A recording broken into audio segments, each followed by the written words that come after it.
We're live. We're live? Okay.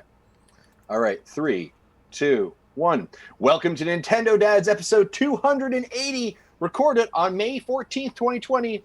And we're recording live from Animal Crossing. That's right, ladies and gentlemen. We are with the Dad Crossing tonight for a very special episode. Joining me, of course, we have... Where did my button go? Sean Abbott, Nick Metzger, and Dan Caparello. That and so much more in the world of Animal Crossing. Start the music, Jesse.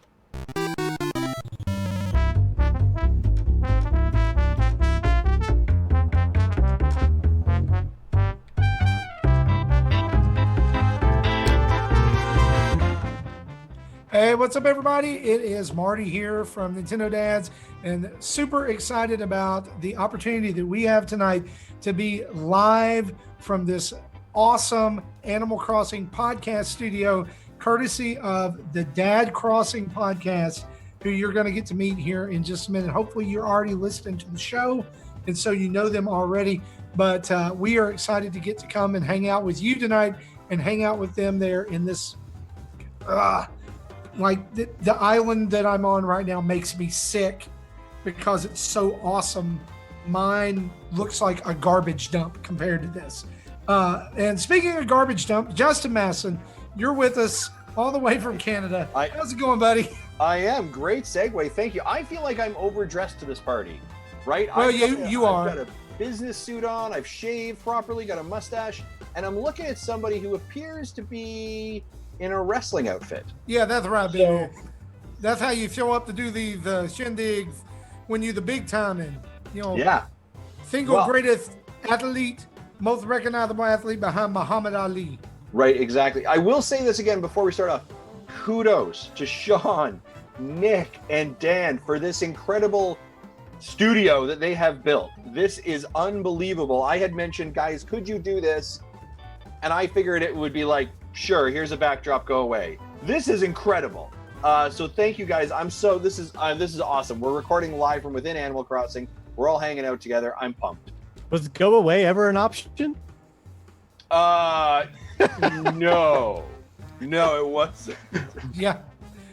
Also joining us on the show tonight, Tim, all the way from Minnesota. How's it going, buddy? Oh, we're back to that now, are we? Well, I mean, you never left, so... Oh, come on. I have to still be in my home state of Michigan because I have Nick with me here, who's also in my state. I have somebody here from our family of podcasting shows in Michigan with me. So, I got to honestly had no clue that Nick lived in Minnesota as well. That's right. You are totally out. Michigan people outnumber your Tennessee people now. That's true. That's true. Tim, how you doing, buddy? I'm doing pretty good. Just trying to, deal with everything that's going on, just like everybody else, but dealing with it with the best way I know how, and that's playing Animal Crossing. This is awesome. I can't say it enough how great this is. Jesse Waldak, speaking of great, how are you? Pretty good. I'm still trying to figure this game out. Everyone else is doing emotes and claps and laughs and you're staring at a wall and OMGs, and I just can do this blank stare. That's all I can do because I haven't earned the right to emote yet, apparently. And the other Jesse, great press the R button, and you can do a thinking face. Well, then I get covered up by a text box, by a keyboard. Oh, okay. Yeah, that's true. I mean, maybe if I go up high enough, then maybe that'll work. The user interface here, obviously. Not really. Yeah. On my screen, you look like you're thinking. On your screen, you get a text box. Also joining us on the show tonight, the cast of the Dad Crossing podcast, Dan Caparello, Nick Metzger, and Sean Abbott. How are you guys? Hey, we are doing fantastic. At least I am. One out of the three of you is, apparently.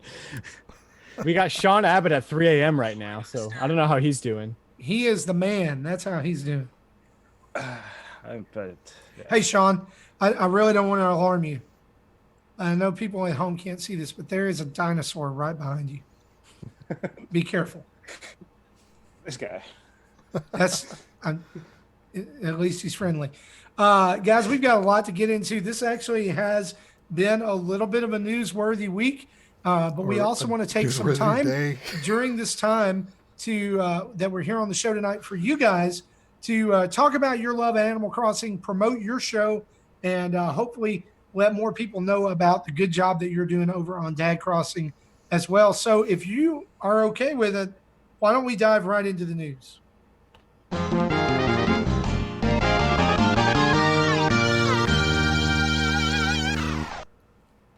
And our news is brought to us by you fine folks over at patreon.com/Nintendo Dads. By the way, Patreon is the reason that this podcast studio even exists. It is the reason that Dad Crossing exists. It's the reason that Dads After Dark exists. Why? Because you being a part of that community built such cool relationships in there that podcasts begin to spring forth from the Discord. And so we're excited about that. The dinner table is part of that as well. And Tim, I know during the show tonight, you want to talk about the dinner table because it's coming up as well. And you can let us know a little bit more about that. But we do want to make a reminder here that in just a couple of weeks, we are going to end our trial subscription to Patreon, whatever that looks like for you. And so no matter what tier you're at, if you've backed and you don't want to back at that tier anymore, or you don't want to back at all, that's okay. We explained last week, right, Justin? There's no skin off our backs. There's no judgment, right? No, you're not going to judge anybody. No, I'm not going to judge anybody. Tim might judge somebody. Tim is like that, legitimately like that. Well, no, he's not. Because we're not showing our normal face cam, you can't see what Tim just did. But he was shaming us. It was enough for us to laugh at it. Right. And so that's going to end. So Patreon will begin collecting money payments again on June 1st. And so, again, you've got about a couple of weeks to finish your time and cancel your payment or cancel your trial or whatever you want to do, however you want to call that. We just want to be sure that we're being very clear. We want to be sure that we're warning you of that ahead of time. But if you do want to stay, then awesome. We would love that because we love you and we're thankful for you. So let's just dive into the news here. Justin, you did a video on this game this morning. We woke up today. Some of us woke up today. It was earlier. Yep. It was about wake up time for me. To news of a brand new Paper Mario game. Yeah, Paper Mario and the Origami King. This was shadow dropped at around 7 o'clock Mountain Standard Time. And coming July 17th. Now, this had been rumored a couple of months ago. We heard actually early in the year that we were getting a new Paper Mario. So this has come to fruition. I think what we were all a little bit shocked about, at least as I was, is how quickly it is coming, right? July 17th, right? So we're just literally a little bit over 2 months away. The other fact is that we had not heard hide or hair of this beforehand, right? This was not mentioned in the investors' debrief or call. This was not part of their slide that they showed what they had upcoming. All in all, though, it looks pretty good, right? Like it looks very similar to Color Splash, right? We see that before. You're already available to do pre-orders for it right now on the eShop. I'm interested to see if Nintendo is going to continue just to randomly drop press releases through the rest of the year, and that's how we're going to receive all of our information. But I don't know. What did you guys think? Sean, you a Paper Mario fan? I think the last time I played it was on the Wii back in 2005, 2006, and I don't really have much of a memory of it, apart from I like the artwork and how it looked at the time. So seeing how it's upgraded with the graphics of the Switch. That would have been Super Paper Mario, right? It was like the 2D to 3D platformer? Yeah, that's the one. Okay. It was literally, I can't really say a lot about it other than it was, because I can't really remember that much of 2005. Always date that around, always remember the release date of that because it came out literally on the week that my son was born. So good we were home taking care of a new baby and playing Super Paper Mario when we weren't sleeping. That's awesome. What about the rest of you Dad Crossing guys? How do you feel about Paper Mario? I know, Dan, you said that you reacted to this pretty strongly because you believe directs are done. Directs are done. Directs are over. We're never getting another Nintendo Direct. That's just been my theory since everybody was complaining about it. I just think Nintendo needs to move on and do something else, right? The Direct happened. It was at its peak with Reggie and Iwata, and they're no longer around. So there's nobody to sort of like guide us through the Direct as there used to be. So I think that other companies are doing what Nintendo used to do, and it's time for Nintendo to do something new, better. I just want to know. I don't know what that is, but that's for them to figure out. As far as Paper Mario goes, I love the Paper Mario series. I haven't played any of the real recent ones. Just the reviews kind of kept me away, but I actually just started a playthrough of the N64 one, which is like, in my opinion, up there with Thousand Year Door. So I'm actually pretty excited about this. Cautiously optimistic. I want to see more of it. I want to know what the battle system's like, etc. But I'm optimistic about it. Speaking of that, I was about to mention, did you guys see the follow-up video that got posted in the Nintendo Voice Chat Facebook group? Like about an hour or two after that, someone managed to find an unlisted video that showed off the combat system, which appears to be Mario in the middle of rotating circles, concentric circles. And if you're able, you only have so many moves. And if you're able to line up enemies, you can get bonuses and your attack power goes up. So like if you can line up, like you saw in the trailer or in the reveal, like him stomping on a line of boos. And so you would have to line all of those boos up for him to actually consecutively stomp on all of those. Yeah, so it's so actually they're calling that I'm going right for directly from the press release here. It's a new ring-based battle system that lets you flex your problem-solving skills to line up scattered enemies and maximize damage. While the enemies may be crafted from paper, these dynamic turn-based battles are far from stationary. It requires you a sharp Of all mind. the times I've heard that line read, no one's commented on the pun. Stationary, paper. Am I the only one who Sometimes can it doesn't pick have that? to be commented on, Another thing that I did see someone post about too was that they zoomed in on that shot from the video, and it looked like there were different buttons assigned with an icon next to them that represented a companion. Yeah, and that's so companion attacks may be making a comeback in this game, which is something that people have wanted for a while. Game Explain found a similar screenshot. They had them translated. So it was, I don't remember off the top of my head, but like the Mario one was Flea. The other one, so I don't remember what the other one. So they didn't really represent like what might be partners, but just additional actions you can take. Yeah, it's still unclear, as to whether there is a buddy system enabled on this or a partner system. I think we'll hear more details as it gets a little bit closer. But I think it's, I think it's very interesting, right? This feels like something you would have seen. By the looks of it, it looks like you will have multiple travel companions, but it just doesn't. Yeah. We don't know yet if they'll be involved in combat. Yeah, this. Again, this is interesting. It makes you kind of think of, there had to be an amount of games that were close to publish time, right? That were close to actually those deadlines.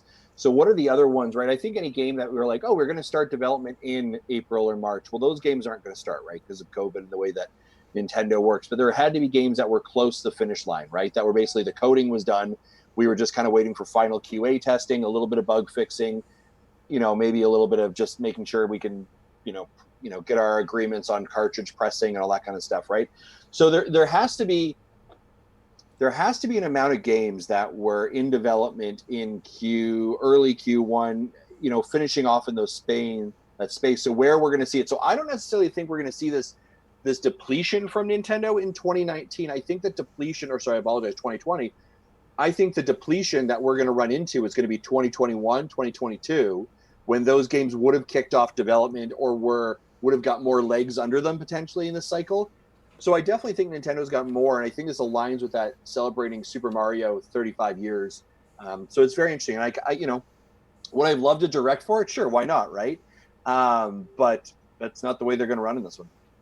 Yeah, so Yeah. I have a theory about why maybe we didn't hear about it during last week's investors talk, but we're hearing about it now. You know, again, I could be way off. This is just what I'm thinking, but you know, obviously Nintendo knows what's in development, but they don't want to announce anything until it's ready. And you know, this is not only announced but done enough to have a build, which means they've gone gold. They're getting ready to print carts on it. So maybe their plan, at least for this year, because of all the delays and unknowns, is they're not going to announce things until they're gold. Yeah. Well, and the fact that like it was available for pre-purchase today, right, is a good indicator of that. Like they're like once you've decided, to your point, once you've decided to go pre-purchase, you're kind of locked, right? It's not a pre-purchase TBD. They only go pre-purchase. Yeah, it's not a pre-order. It's a pre-purchase. Yeah. You're buying the thing now. Yeah. Yeah, I think that as we look at this, you were saying obviously there's probably some other things that are close to ready to go. I think that's kind of a good segue maybe to talk about this, is that VentureBeat was reporting a rumor today that not only are the 3D Mario remasters that we've been hearing about just about ready to release, but also in that they said that we should see a Pikmin 3 Deluxe release as well, which I was kind of surprised about.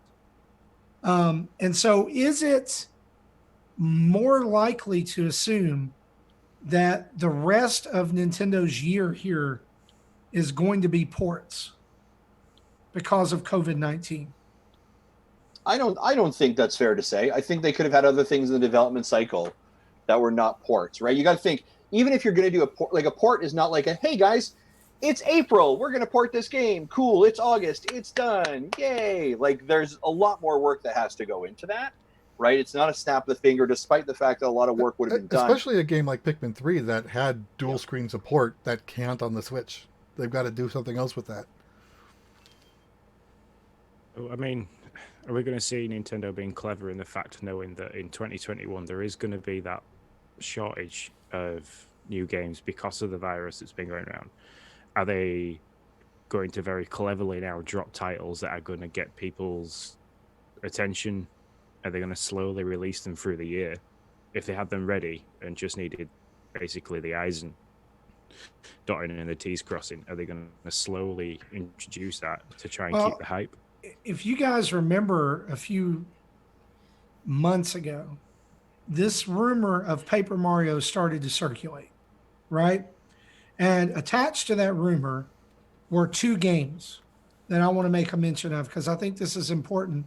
Number one, the game that was mentioned that I think probably is more likely than the second one was a 2D Metroid. When the rumor really started, Nintendo will be introducing a new Paper Mario and a 2D Metroid entry. Well, now we have the Paper Mario. Are we going to get 2D Metroid? I hope so. Some people are claiming that it could possibly be a Super Metroid remaster for Switch. Other people hope, like me, that it is a follow-up to Metroid Fusion, finally, and we get some more story in the Metroid universe, something brand new. That's where my vote goes. The other game that was talked about in this rumor mill was, and this came from New Wabi Sabi back when they were still around on Twitter, and they were pretty reliable. They mentioned Paper Mario early on, but they also mentioned it in conjunction with Mario Kart 9 or some new form of Mario Kart.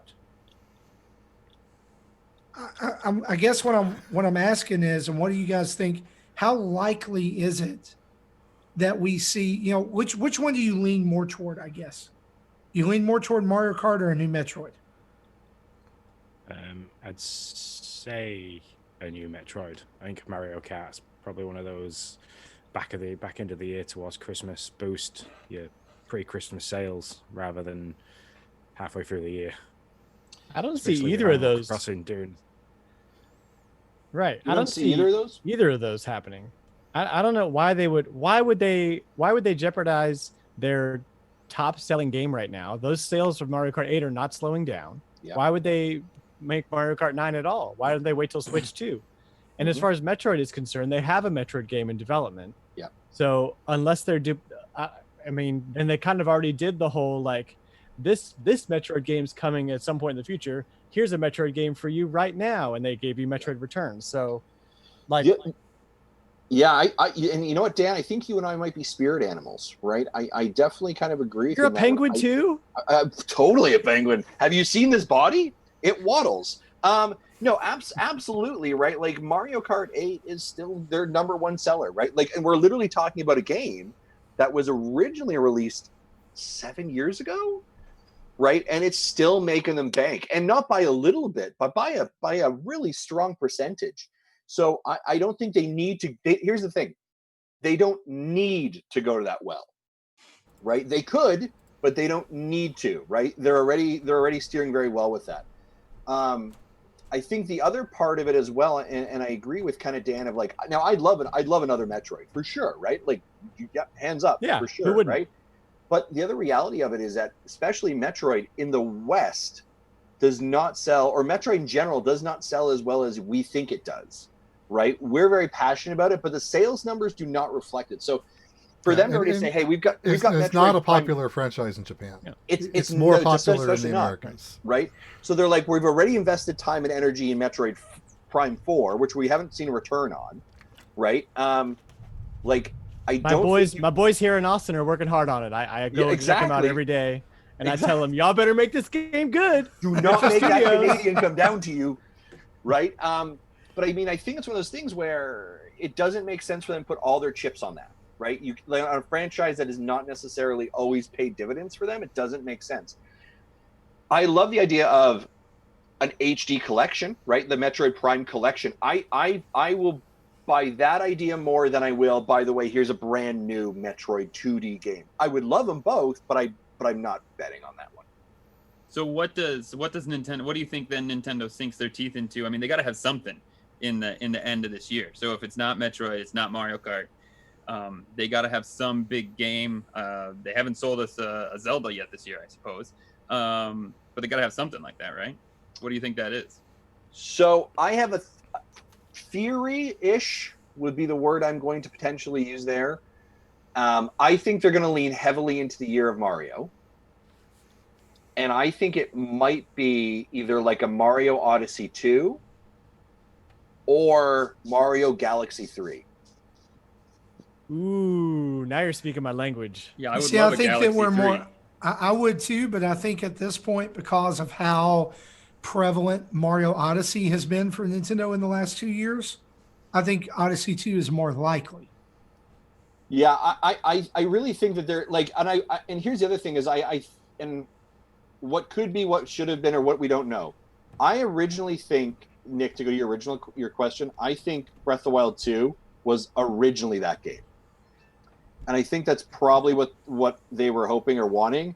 And COVID definitely, who just changed themselves into an ice cream cone? COVID definitely threw that out the window if it wasn't already out the window. So, but I mean, it would be weird for, it's not a Pokemon title, right? We know they have to have that kind of Black Friday big game to sell, and I'd be shocked. So there's so much going on in this world right now. If you're not watching it, I know it's a slightly distracting. Here it comes, guys. I told you it was happening during the show. Yeah, all I can do here is sit on the couch because there's nothing I can do. Hey, Jesse, by the way, using your right thumbstick, Jesse, you control the camera. Did you know that? Using your right thumbstick, you can control the camera. I so you can did give the not viewers know a really that. nice little tour of this place if you actually use your I told thumbstick. you guys that I was going to get comfortable during the podcast. No, put it back on. Well, All we're right, gonna have to get a new so- couch, boys. I have to jump in on the Metroid thing real quick because, of Oh, it's course, you again. I love Do me it. some Metroid. I have to go back to the shooting down of the 2D Metroid, only because of the fact of Metroid Fusion sold 1.6 million copies. And at its time, that was pretty good. It was over 1 million copies. So there's an audience there, especially a nostalgic audience, that would probably love, like Marty says, a sequel to Fusion, a sequel to that storyline. What And were I the could numbers see on that What were the numbers on returns for 3DS? On Samus 1.72. That's really good. So yes, and that goes to another thing I was going to mention too, is that Bowser himself, not the Mario Bowser, but Nintendo Bowser. You saw we were all getting ready for that question, didn't Yeah. you? Bowser himself said that they were looking at, or there were going to be some 3DS games they were going to port over to the Switch. What those are, we don't know yet. Could it be the return of Samus because of the low sales and it was at the end of life for the 3DS? Who knows? Maybe they feel like there's still something there, because it did seem like it was doing well. Yes, it had, some people had its gripes with it, with the parry system and all that, but it still was overall a good game. So there's potential there, but I think definitely there is a potential for 2D, because they do that with Zelda, and maybe they're trying to do that, balance that out. We got our 3D Zelda and we have our 2D, or isometric Zelda, or whatever you want to call it, or 2.5 Zelda view. So there's potential there to still do that and bring that out for Metroid. Yeah, I agree. Anecdotally, just for in my position, I would totally buy Samus Returns. I didn't really get a 3DS, and with the numbers of sales you're talking about, with there now being 50 million Switches, it seems like the audience is still pretty large to garner a decent amount of sales there. I also think that they will lean. I agree with you, Justin. I think they'll lean into the Marios, and I'm surprised. I would have loved for them to come out and say, here's a collection of Paper Marios. You have Paper Mario Origami coming out in July. You can play these right now. That would be great, I think, because you have a lot of people who don't know the history of that franchise. Yeah, and the other interesting thing I was actually kind of shocked about, especially when you talk about the idea of ports here. I was actually a little bit shocked that this was not a port of Color Splash. Because I actually think Color Splash, again, if we talk about Wii U sales in a game that was existing, Color Splash was actually quite good for the Paper Mario franchise. I really, really rather enjoyed it. And I hadn't had much experience, and I thought it was quite good. So I was a bit shocked that they didn't port it. Don't shake your head, Jesse. Well, you have horrible taste in games first and foremost, Mr. Pitcross. So you just simmer down, all right? Just simmer, okay? Do you think maybe they were trying to make a link? And nobody has agreed with me on Discord, but I still really believe this. They were trying to make a link to Yoshi's Crafted World and Paper Mario Origami. Not that the gameplay style is the same, but the art style of those two actually looked quite a bit alike. Mm-hmm. I would love to see, like, I think a merger of those worlds. I think that would be kind of an interesting concept. Maybe a whole crafted universe within Nintendo. Let's get some more Labo on that while we're at it. Well, I was thinking like too crazy now, Dan. Somebody real recently did a mock-up for a Paper Zelda. The Adventures of Link paper. That looked amazing. And like they did the whole thing, and like the enemies in that Paper Mario art style. And I don't know if you can hear that, but I've got some thunder going on, so hopefully I don't lose power. What I was hoping was that somebody at Nintendo saw that and was like, "We got to hire this guy right now and make this game." Brought to you by Arby's. You know what I'm saying? Yeah, see, Right. they could bring Arby's into it, and it would be natural. Yeah. Now, of course, Marty, that was not all the Nintendo news that happened. No. This week, also, or today. Actually, today was a big day. If you're a golf fan, PGA Tour 2K21 got a release date of August 21st, 2020. But also First serious golf game on the Switch. Yeah, absolutely. And then they came out today and said, "Hey, we got some new Nintendo Entertainment System and Super Nintendo games being released on May 20th. That's Operation Logic Bomb, which is the Super Nintendo, Panel de Pon, which is Super Famicom, Wild Guns, which is Super Nintendo, and Rygar, which is the NES." Are you serious? Rygar. Dude, Rygar is so good on the Nintendo. Rygar's coming see next who week, buddy. You see who Yes. sees the Nintendo news and who doesn't.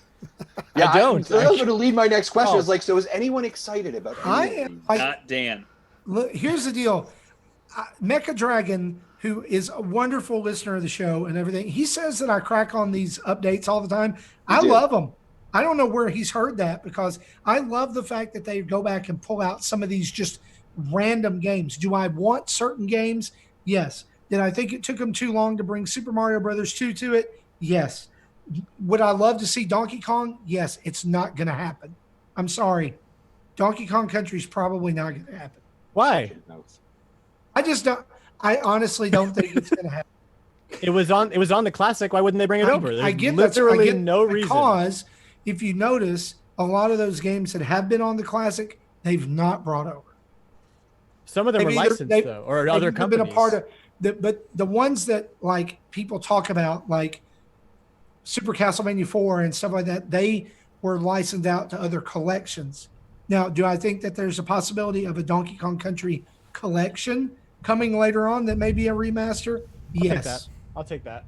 You could do either. Do I'll I spend think that might be $60 on what? that. Do I think that might be what Retro was working on all that time before they got hired to work on Metroid Prime 4? Maybe. It would make sense for Nintendo to do a collection because they could make bank on that. It also would make sense for them to drop some of those games right in that September time slot when they want to make sure people don't drop off NSO. Sure. So I could see that as well. Well, I put it in our notes and in the poll, and it actually didn't get that many votes, but this might be a good place to talk about it anyway.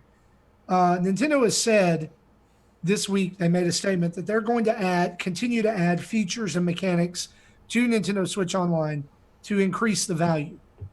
And so I'm guessing, I'm just kind of speculating here, we're all Nintendo Switch Online members. We're all paying members. By default, as we have to be, as we're literally in Animal Oh Crossing. yeah, that's a good altogether. point. So, well, that's a great point. Yeah. So we're all paying members. What legitimately, because I know we can go back to the old, well, they need to have themes, they need to have folders. I get that. Like, what's it going to take, do you think, for what can they add practically that is going to keep people coming back again and again? Integrated voice chat. Yes, thank you, Sean. Man, yeah, the app is okay. It works really well. When we've done our catalog parties, it tends to be a couple of us from the Discord use the voice chat. But if Nintendo had a inbuilt Bluetooth enabled, so you could use the actual console to have a voice chat with people, that would be amazing. That's solely the one thing this console is missing. If I'm not mistaken, Japan just got a brand new redone version of the app. Did they not? They got an actual My Nintendo app is what they got, because currently you have to go to the website. So Right. Yeah. All right. So are we ever going to get that? Hope so. Yeah, maybe. I mean, we're still waiting on brain training. well, There's we'll so see. much opportunity behind the Nintendo app for the phone that's being missed, because I think there's a lot more that could be done with it. Even if they want to stick with the app on the phone, there could be some things that could be, if you don't want all that information taxing your Switch and you want to use someone's phone to do certain things, there could be things like editing your videos or your photos on your phone and then sending it to your social media there instead of on the Switch, where you could still do it there, but it's very limited, especially since they didn't update the characters for Twitter. It's still 140 characters, even though Twitter's moved up to 200 something now, right? So there's still a lot more that could be done. And even adding, say, a video editor in the app itself, just a little bit, like taking what was in Smash Brothers that I mentioned before in the current Smash Brothers Ultimate, what their video editor does, and plopping it in the app. And then that way you can, connect your phone with your Switch, send whatever image or video you just snapshot, edit it there, and then you can send it to any social media account you want other than the two you've got connected on your Switch, So I think there's a lot more that could be done, and that's one of the I examples. really like the idea about the photos and videos that you share from your Switch.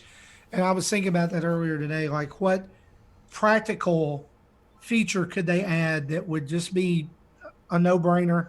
Because I mean, everybody's going to say they want more games. Everybody's going to say they want Nintendo 64 or GameCube, right? And probably it's coming eventually. Who knows? But like, I hate having, if I want to share a photo, having to post it, then go to the social media, find it, download it to my phone. Just let me have it. Like, Yeah, I mean, the Xbox app has that. So when you do a capture on the Xbox or a screenshot, you can download it to your phone, save it straight to your camera roll on your phone, Right. and then it's you do with it as you please. So Yes. Yeah, That seems put the like a photos- no-brainer, right? Put the photos and videos in the cloud, please. Mhm. Yeah. That would Yeah, be make nice. them easily accessible, right? Yep. That would There's require definitely so much more hard that drive could be space done than there. just save states. There's so much more that could be done, even with the game features. And I mean, so Animal Crossing has, I mean, comparative to their other first persons, a pretty robust game feature, quite frankly. But it's not really that robust. I mean, we have Animal Crossing fans going to other apps to add to their catalog so that they can keep track of what they actually have. They could do a ton with that. That could really build that out. So even game Yeah. features for their first party games would be great to add to that. I think the biggest thing though, going back to let's go back to basics, right? Is that if they're going to improve anything, it needs to be online overall with all their games. Improve what people are complaining about. Listen to your customers. If they're complaining about Smash Brothers, then fix that if you can. I know it's 1-to-1 or whatever you want to call it, peer-to-peer or whatever, but there's got to be something that can be done to fix that, or make your customer experience better. If you want to improve it. Even in the Animal Crossing app, like if I could be able to go in there and see like, hey, it's May Day, or whatever. Like if I could get dates and for running events and when those times are going to be at, like maybe an island schedule, like hey, remember KK is going to be here Saturday night or something like that. Game specific information. And it's funny that you bring up the Animal Crossing app, because I am using that ACHN or NH Life app because it is so good, and it's what should be in the Nintendo app. Wait, what to app is begin that? with. It's called ACNH Life, and you have to manually enter stuff, but Oh, that's a lot. it helps you keep track of your fish and your fossil collection. Listen, It's these worth guys, it. these guys currently It's know worth I it, barely Justin. read Discord. All right, so like, let's not start talking that's right. crazy talk. He's not Yeah. going to get in that. Yeah, that's going to muddy the waters for Justin there. A little too much. Also, we want to mention this, Justin. and I think that this is probably something that we do need to talk about. Evo has been canceled this year, obviously, just like everything else. Like fun is canceled because of the coronavirus. But Damn it, coronavirus. they will have an online version of Evo, but Super Smash Brothers Ultimate will not be one of the events. Guess why? Because of Nintendo. Hey Jesse, do you want to like turn your stick there, buddy? Because like the screen's sleeping now. Oh, sure. Here's why. And this is the part where I get somebody said Marty's negative on podcast. Here's why. Because Nintendo sucks at online. And Yeah. let's just be honest. They suck at Make an online. improvement and make it better, right? Exactly. This, to me, the fact that Smash Brothers Ultimate was built for competitive, like they said that multiple times. We want people to be able to play it both casually and competitive. We want the competitive edge with it. It's been promoted competitively. The fact that they cannot use it at Evo is embarrassing.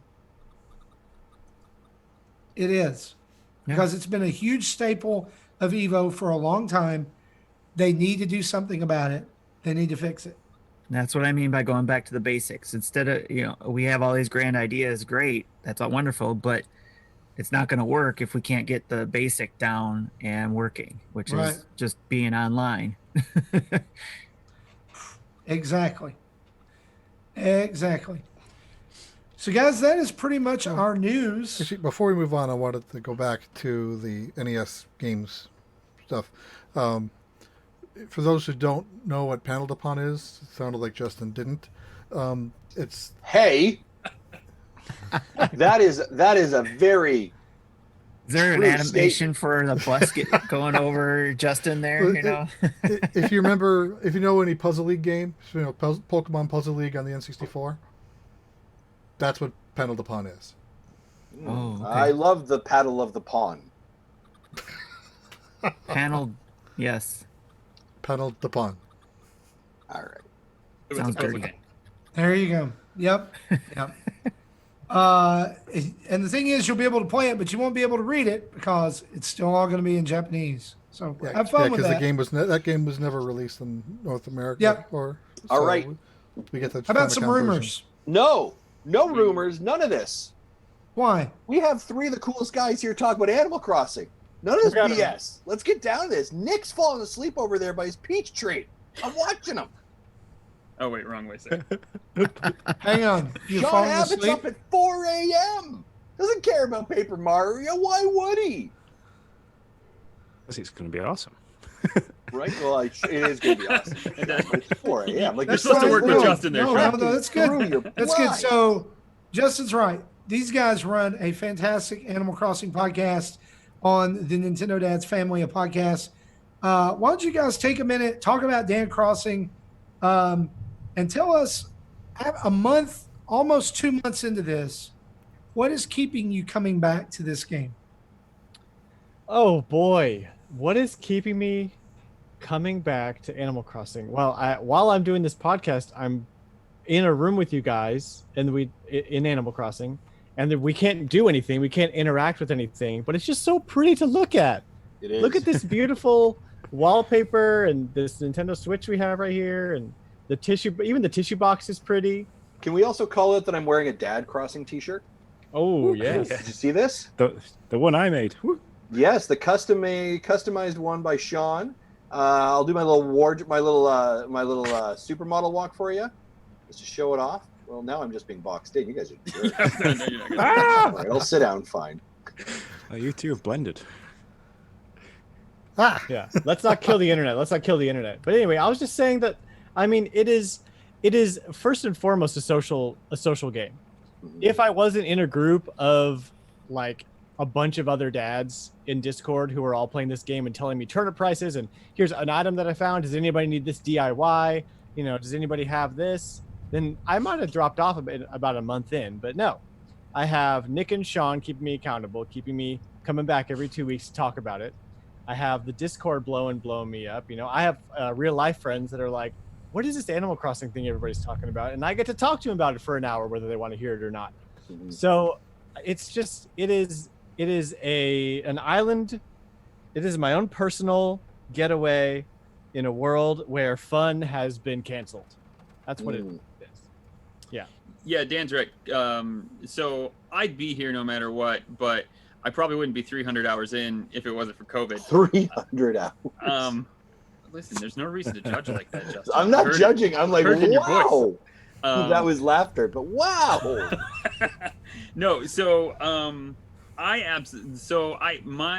history with this game, it goes all the way back to GameCube, and I was in college with absolutely not in a when I started in college, I didn't really have any friends there, so GameCube the Animal Crossing came next to me, and that became the thing I did, and that's actually where I gained my first group of friends. So it has a nostalgia with me for that purpose. Everybody who walked by, you know, they'd be like, "What are you doing?" And I'd be like, "I'm playing a game with animals." And then they'd keep walking, which makes sense. Except for one guy who was like, "What are you doing?" And I was like, "I'm playing a game with animals. You can keep walking." And he was like, "No, that looks cool." And he sat down, and I was like, "All right, this guy's my friend. I get it." And so it has a history with me, and I love the community we have created, that you guys have created, and that we have just kind of fostered for Animal Crossing. I love the fact that you can make the shirts, and you can be so creative, and you get to show who you are in your own little space, and that's what brings me back. The events are great. All the other stuff you get to do is fun, but it's really about the creativity and the community that will bring me back until I don't know how long, quite frankly.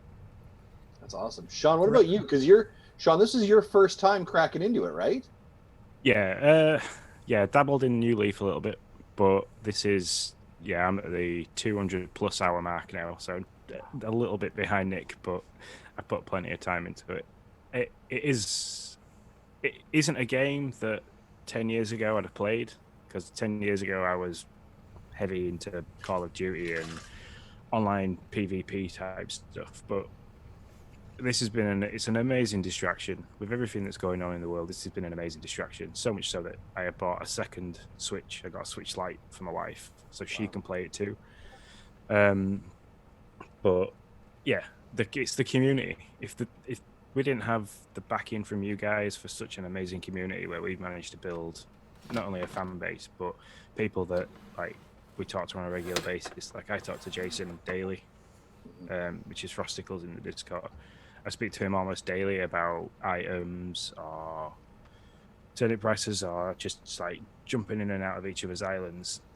I wouldn't keep coming back as much. It literally is that. It's brilliant for bringing people together and, like Nick said, showing your creativity. So I've strived to try and get the 5-star island. It's giving me targets all the time to, right, I want this kind of flower, I want to do this, I want this item, I want to, I'll change my island this way. It's keeping me thinking all the time. And yeah, I've really enjoyed it a lot. There's people I work with that are like, you're doing what? You're talking about a game? And like, yeah, but you need to play it, you need to do this. And so, I mean, I've got friends in real life that play the game that like will message me in Facebook and stuff and be like, oh, I'm stuck doing this, how do I do this? So it's really nice that I'm sort of becoming a Yeah, and that's great about bringing people like Sean in who have kind of a really fresh perspective on Animal Crossing. Because I'm like Nick, I've been playing since GameCube days. It really kind of helps keep Nick and I grounded because we can get like into the weeds about stuff on the podcast, and Sean will be like, wait, how do you guys do that? Or like we even have a little segment on the show called Abbott Asks, where he'll ask about like something that he's confused about. He's now surpassed me in like time and progression in the game. I don't even know, he's over there playing with his wife going crazy.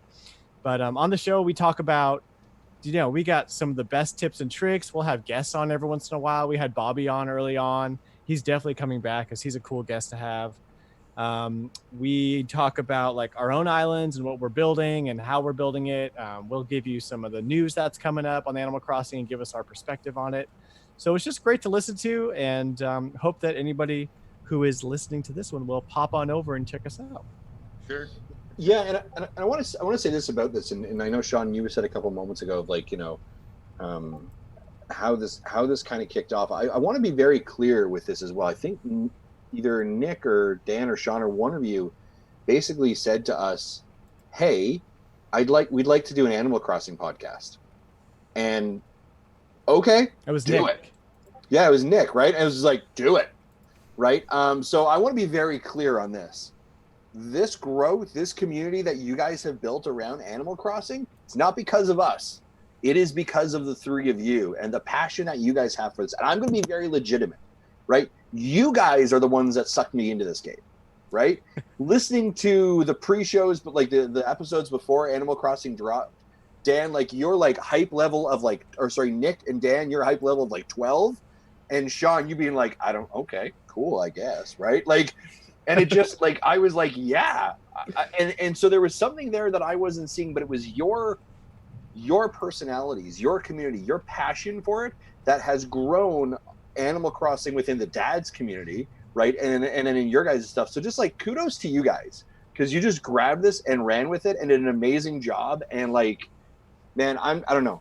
I had to break off a whole category for them for their channel. Yeah. They were like, oh, this one channel's not enough, Tim. We need a whole category. We practically now. Forced his hand. We practically made him do it. Yeah. And I love Sean because like, Sean is the melatonin to my caffeine. That's what that is. I would like to just like to give kudos to Sean because so he was on your show being an executive producer patron, and he said something about Animal Crossing. That was legit it. I had just talked to Justin and said, hey, would you do this or could we do this? And he's like, yeah, sure. And I was like, I don't know who's gonna do it, but I want to do it. And so I was like, Sean, I hear you're into Animal Crossing, you want to do this? I know you can podcast, great. And he's like, I'm not really, man, I've never even played it before. And I was like, but do you want to do this? And he's like, yeah, sure. Sounds I didn't great. ask how much you know about the game. I asked if you wanted to be on it. Yeah, that's right. Yeah. And he was like, yes, sure. Why not? So kudos Like, to him. And then there it's- was Dan. It's not too far off from how this show started originally, right? Like, hey, Zach, you want to be my friend and let's talk about video games and parenting? Sure, right? And like, you just find your way.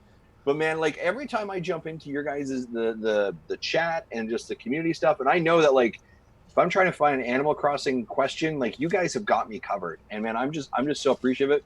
This set that we're in right now, and again, if you guys are obviously an audio listeners, thank you so much for doing that. If you're over on Twitch and YouTube, you're seeing the actual set that they built. And I was crazy enough. I had seen what Gary Whittahead did, and I came to Nick and I was like, Nick, could we build a studio and could we come and record? And it was like, yep. And that was it. And then like a week later, I started getting these screenshots and I was like, oh my God, like this is amazing, right? So your guys' is just creativity and your passion and love for this game. I'm just so, it's what drew me in. And I'm going to be very honest with you. I think the commentary before of like, this is kind of what we all needed right now.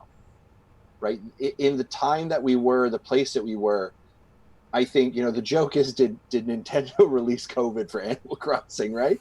Yeah. But like, it was exactly what I think a world needed, and what gamers needed, and what we as a community needed to see how just to control something.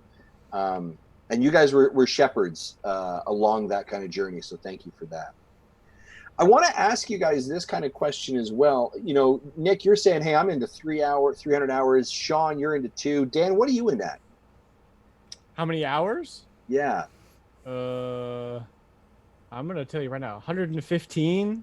Okay. I don't have nearly as much time to play during the day. I work and 3 kids and all that, and I can't stay up very late. So, but I've really honed in on like my big thing is terraforming.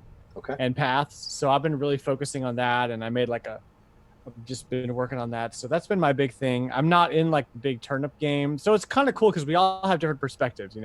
Nick is like hard in getting those turnips. For some reason, Sean's like way into flowers. I don't know what the deal is with that, but it's fine. So we all kind of have our own little angle that we take on the game, and that's why it's so great, right? You can sort of make it your own. Yeah. Yeah, legit. Like Sean is my alarm clock. So it's a joke in our Discord. Like I will be up and Sean will. So we have a 5-hour difference. Sean's 5 hours ahead of us, just so everybody knows. And so it'll be like 3 a.m. where I am, and Sean will be like, Nick, you need to go to bed. I just got up, so you should probably just like go to bed now. And I'm like, oh my gosh, it's 3, really? You're up? So like I've been. So yeah, like so it's pretty awesome. You just blacked out. Yeah. You Just getting these realize bells the for game Tom Nook. shows you the time in the lower corner when you're not moving, right? Enough out of He you, doesn't stop Jesse. moving. Enough out of you. And I actually want to like tee up on that a little bit because Jesse, and maybe you're able to, Jesse, you kind of you bought Animal Crossing now. What happened here, right? Like where have you been for the last 2 months? What peer pressure finally got to you? Part of it was, you guys wanted to set this up, and y'all said you needed someone, whoever's needed sharing the screen needs to have the good internet. I'm like, well, I guess that's me. But the thing that pushed me over the edge, I brought it up last month. My vouchers are expiring. Nintendo made no mention of extending them, and this game was the top of my short list for a game that I needed to buy if I just needed to burn a voucher. So knowing this episode is coming up, that we all were going to meet in the room, I figured now is a good time. So I started, I think I bought it Friday. My day 1 was Saturday night. I think I'm on like day 5 now.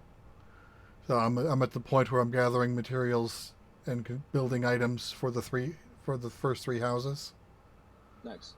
So what we've learned here is, if we ever want Nintendo to release news, have Jesse spend a voucher or money. Yes. Yeah. Well, then, that wasn't my last voucher. I still had 1 voucher left after buying this. And after this morning's news, I am now out of vouchers. There you go. Okay. All right. All right, so Hey. they're going to release again more news about a game tomorrow or next week. Yeah. Pikmin 3. So let me ask you this. So in as you're talking about these hours, right? Sean 200, Nick 300, Dan like 150, right? Or 115, right? One of the things that I was observing, and maybe it's the fact that it was COVID and isolation, right? Is the amount of people that were, and I don't want to use the word burning because I think we all get out of this game something very differently, right? But are just like man, rolling credits, so to say, very quickly in the game, and then are into the terraforming and that. Do you still find so much to do at 300 hours, Nick? Oh yeah, for sure. So you roll credits, you got 3 stars. That's without giving away too much. That's that.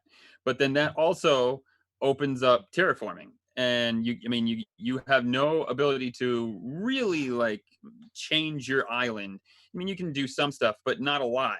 And once you get terraforming, you can drop paths. Like you were saying, you were like, how do you have all these paths? Yeah.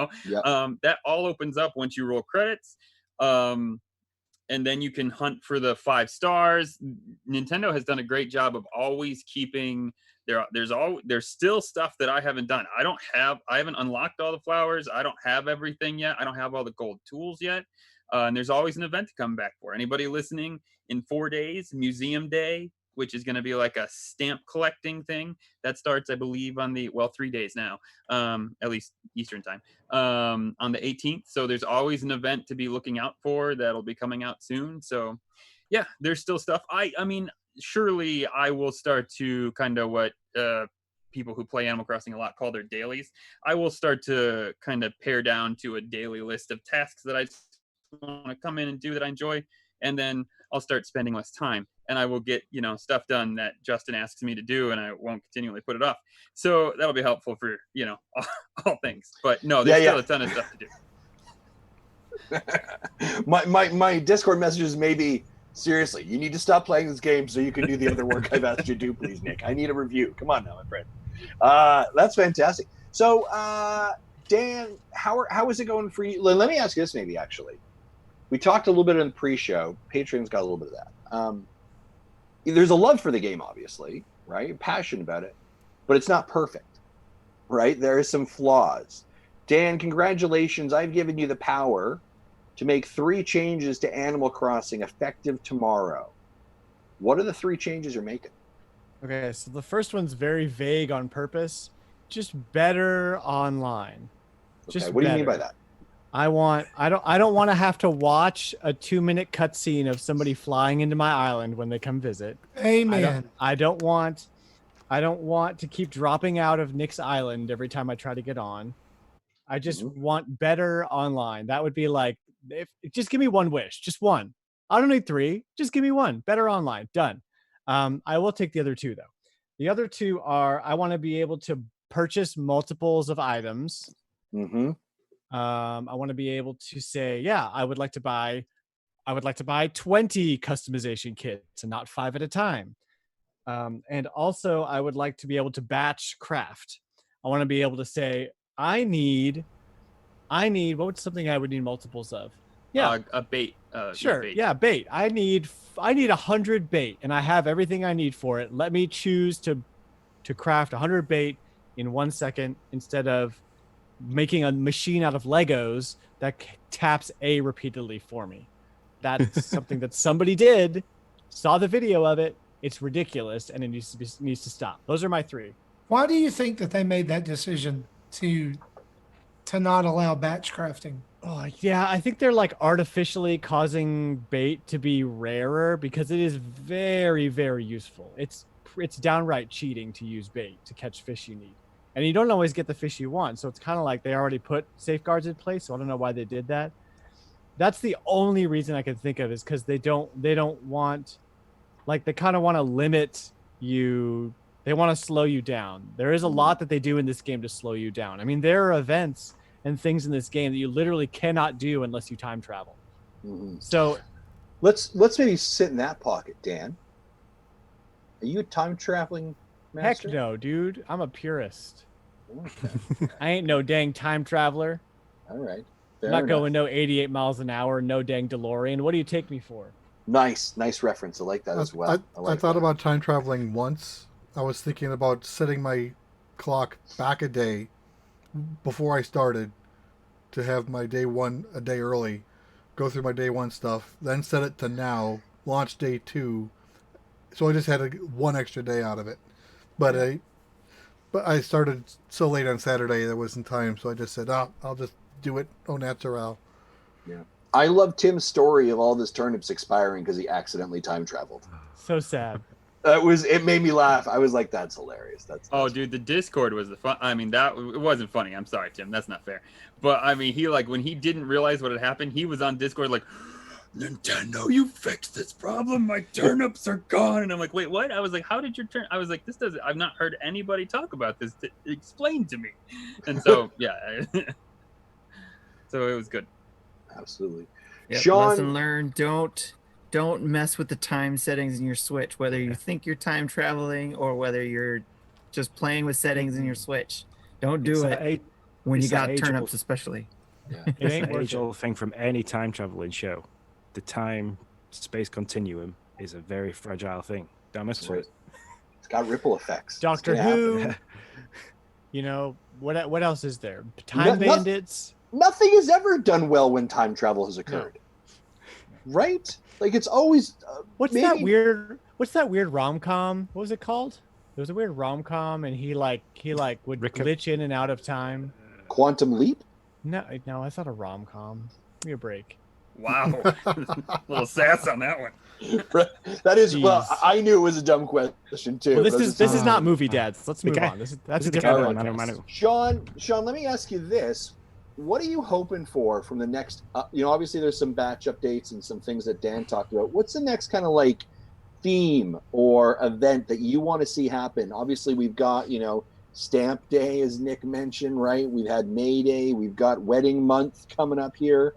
What are you hoping is going to happen? Like, Woo, Wedding Day. Woo. Wedding Yes. Day. Yeah. I'm legit excited for Wedding Day. Really? Why? Yes. I've got a crush on one of the I've got villagers. I've got a crush on Gwen. She's a penguin. She's beautiful. I love her. And don't forget the name of your crush. That's never good. You stuttered there a little bit too much. Yeah. I have to remember it because it's a weird name, but then I just think of No Doubt, Gwen Stefani, Gwen. That's how I get there. Well, Penguin. Pink. Oh, it's beautiful. Penguin. Oh, wow. Seriously, Wow. guys, You just blew Dan's mind there. See, I just saw Am I his the only mind one who blow picks up right on these there on the puns? camera. I'm They'll such never an forget idiot. it now, but you'll hear him every time. Ah. It's like, it's Penguin. She's gonna be so mad at me that I didn't know that. It's too funny. Wow. Sean, what's So gonna be anyway, I'm kind of waiting for the wedding event because I'm hoping that I can marry my wife in Animal Crossing. As sad as that might be. That's awesome. But It's healthier than what I'm doing. And more legal.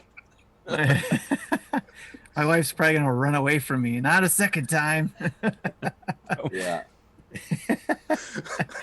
I can't stop I send reading my my- wife gifts in Animal Crossing because she's playing too, and like I always write the message like, "Hey, I saw this or I got this from a balloon. I was thinking of you. I love you. Try to be sweet." She's like, "Yeah, I buried some stuff outside your house. You can go dig it up if you want." I want to go back to Sean here. I had a situation recently where I got the Mix Master or a mixer, standing mixer. And I was like, my wife loves mixers. Like she got one, and we in Canada we actually call it green because it's fluorescent green, and she loves it. And then when we moved to Ireland, she's like, I don't need one. And then she got another one because we called it Sir Mix-a-Lot, right? Because it's a tool that she uses, right? And she just does amazing baking. And I saw it, and I was like, I'm gonna gift her the standing mixer. And then I'm like, and I literally thought in my head, I'm like, you shouldn't gift your wife an appliance. That is a bad idea. And then I got stuck in this weird loop of or do I or don't I or do I or don't I, and it was just not a good place to go. It's different in a game versus in real life, and it does depend on the reason. Yeah. Well, and then I was gonna send her a note I want cupcakes. Yeah, if you bought her a real standing mixer, the investment there would be a real big mistake. It's a big for sure. investment. But Right. you know, Animal Crossing, yeah, whatever. All right. So See. with my wife's little off topic here, but my wife's hobbies, I gave her an unconventional gift, and she just loved it. It was a drill press. Nice. Nothing wrong with that. There you go. I thought we were getting into After Dark territory here for a second, but No, Yeah, no, right. no, There was no, a no, momentary no. pause, right? It is no. funny though, because the game does do like this weird, like I was making a park and I butted it right up against the river, and I was like, oh, I shouldn't do that, because like that's like liability. Like the kid could like go into the river, and I'm like, what? This is a game. Why am I thinking like this? Like it's like who cares if it's up against the river? It's a game. So anyway, like I should make a fence there. No, I send my wife gifts as well. So she's a big fan of hot tubs. We've got one in the garden. Oh, so sure, look in the at- game. So like in the game, I came across. I think I went to Jason's Island, and it had a jacuzzi hot pool just sat there, and I was like, I need that, so I can send it to the missus. 170,000 bells later, she had a hot tub in Animal Crossing. But You're But you're no, when making she- Justin look really bad there, Sean. I mean, So he's when looking she- at a stand mixer. You're sending hot tubs. Yeah. Thanks, John. Yeah. Thanks. So, like when she first started, because I was big into the turnip game, I said to her, "Look, the number one thing you're going to need to get started really is bells." So I gave her 500,000 bells to start her off as well. So I Ooh, just sugar daddy. threw money at her. Holy Dinah, like you're like, who needs a prenup? Boom! Here's some bells. Don't come to me. Don't come to me. I was telling my wife, telling her that I just got this game 2 months after it's released, so I'm kind of behind the curve. But an advantage of that is I know what mistakes not to make. Thanks, Tim. And and the people who have played it, could throw me a few bells, which is just a drop in the bucket to them. But for me, is the most I've seen so far. And she still plays EverQuest, and I kind of compared it to that. Like, if you're just starting, you're a level 5 warrior running around, someone drops 15 platinum at your feet, to them it's nothing because they've got 150 million in the bank, but you haven't seen a silver yet, so that's a lot of money. Yeah. So, Sean, what's the event that you want them to make next? I'd like to see another fishing event because I really enjoyed the first one, but they dropped that first fishing event in the middle of the Bunny Day event, which kind of ruined it because you're just pulling eggs all the time. Yeah. So yeah, another fishing event or something. Something bug catching themed, because it's stuff like that. Things that can make it almost multiplayer as well. So once you get your second Nooks Cranny, you can buy a timer, which kind of then adds a bit of a multiplayer effect because the wife can come over to the island and I'll set a timer going to right. There's a 3-minute timer who can catch the most bugs, who can catch the most fish. So it's just stuff like that. Something that can be a little bit multiplayer should be nice. So I can have somebody over from the Discord and we can sort of play a game together. So, Yeah. Because I think that's the only aspect this game's missing a little bit of, other than batch crafting and the necessities. Is it's such an amazing. Like, there's currently 7 of us sat in a room. Mm-hmm. We could be playing Spin the Wheel, which Nick's got in the corner. I don't know if Yeah. Jesse. So like, there's casino themed games you could be playing, and Yeah, so, there's it's just there's this kind of weird like you can build a soccer field, right? But you can't kick the ball, yeah. right? Or there's no kind of like, if you get the ball in the net, there's no like you could do these entire I think little updates and events that would make it a little bit more dynamic, right, and a little more engaging as well. I know for myself, one of the things that I've already quickly discovered, I think Nick or Dan, you mentioned it, like batch buying, right? When I as I mentioned before, I had to do like 6 transactions to get some flat caps and a jacket. Thanks very much, Abel or Sable or whatever it is. But also, like, listen, if I've heard this dialogue before, let's just like hit skip. There's got to be a plus button to skip this thing. Do you know what I mean? Like, let's go. I know what's everything going on. Blather says. Everything Blather says and everything that Orville says, right? Like let's just make it quick. I want to connect with friends. Let's go. And I agree with Dan. The online infrastructure is garbage, right? Like how long it took for all of us to get to this island, and then like start our journey. Nothing wrong with that. And then I got disconnected. We had to do it over again, right? Like that's got to be resolved. And that took 15 minutes. Yeah, absolutely. It's ridiculous. So, an Ridiculous. An enhancement I'd like to see is when crafting, if you have a component in storage, it's accessible. Oh yes, please. Mm-hmm. MMOs do that. That would be the most amazing. It is not a new thing. And we were talking about it in the Discord where someone dropped me a golden tool on my island, and I asked, "Well, do golden still break?" And they said, "Yes, they do." And I'm like, "It'd be nice if you could like build an unbreakable tool." And they said, "Well, they're worried about people, making a whole bunch of them and just dropping it off and completely negating the crafting need." And I said, "Simple solution: make them no drop, just like custom furniture." Done. And you saying that about the no break tool reminds me of something I would love to see, and that is, in Breath of the Wild, when a tool is about to break because there's a meter. Like you can see, the stability of that decreasing over time. Why can we not have that? And you're notified. In this game? And there's a visual representation or a notification of one more hit. So at least if you know it's going to hit, you can throw the sword and get bonus damage for it instead of the normal strike. Yeah, it's just, I thought at one point I had two stone axes, and I thought I was using one exclusively and not the other. So either I had bad RNG or I was using them both at the same time, because as soon as one of them broke, I went to the other one. 3 strikes, it broke too. So I don't know if they have a fixed use or if it's just RNG. Was it the upgraded stone axe or the first generation? Not the flimsy, but the stone.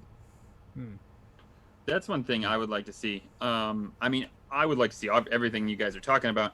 I do think that what we had said prior, Nintendo really sees a way that they want you to live this life, and you're not going to be able in real world to skip conversations. And I somewhat find it frustrating too, but I think that's just their theory of the game or their view of the game. But I would really like to be able to just craft a durable tool if I wanted to, and not have to craft a flimsy tool and then a durable tool. That would be great. I buy all the flimsy tools. I don't craft them anymore. My resources are worth more than that. My bells are throwaway. But I will say, they put an incredible amount of dialogue in this game. So Nintendo's over here saying, "No, you're gonna read this dialogue. We wrote it all, and y'all are gonna enjoy these stupid jokes and these dang animals. All right, just like it. Just learn to love it because you're gonna read it. We wrote it. Just enjoy it." That's what's going on here. Yeah, I tend to agree, and that is kind of their style sometimes, right? And it is to Nick's point as well. It's kind of the experience, right? Like we've designed it this way. This is your experience. This is what you're going to get of it. So yeah. Let me ask you this then, kind of as our resident Dad Crossing fans. Fiscals came in. Animal Crossing sold a lot. Did very, very well. Right, it definitely kind of cemented Nintendo or Animal Crossing kind of up in that area. What is that? Does that kind of give you hope as a fan? Does it what does it mean for you? And I guess what does it mean for the podcast? What does it mean for your community? How does it keep going? I don't think we're going to get anything. Sorry, Sean. I don't think we're going to get anything like additional other than what they've already planned as far as paid DLC in the future, seasonal events, that kind of thing. They only have ever given us one mainline Animal Crossing game per generation, except for on Wii U when we got a Mario Party clone. That was horrible. Yeah. So I don't know. I don't know that they need to do anything else crazy just because they sold a lot. I think that we are going to kind of stay the course. I'm actually really excited to see what paid DLC looks like on this game. It'll be the first time that it's ever happened. And what am I going to pay actual money for in this game? Am I going to be able to make my island bigger? Am I going to be able to buy Nintendo themed outfits? You know, that's kind of where my head goes when I think about DLC. Honestly, like maybe I'm buying different kinds of mystery tours. I don't know. Very cool. That's what I'm really excited about for the future. There's a conversation in the chat going on. I have a really good suggestion I like. So I see several people have backpacks of varying sizes. Yeah. You know, backpacks should increase your storage capacity, your pockets, and a larger backpack should increase it more. Oh, sure. That's a That's smart interesting. idea. That would Yeah. make sense. But again, Check out my Nintendo, backpack. We You were gotta- wondering that the first you got to time we go started buy playing. your extra storage out with Nook Miles at the ABD.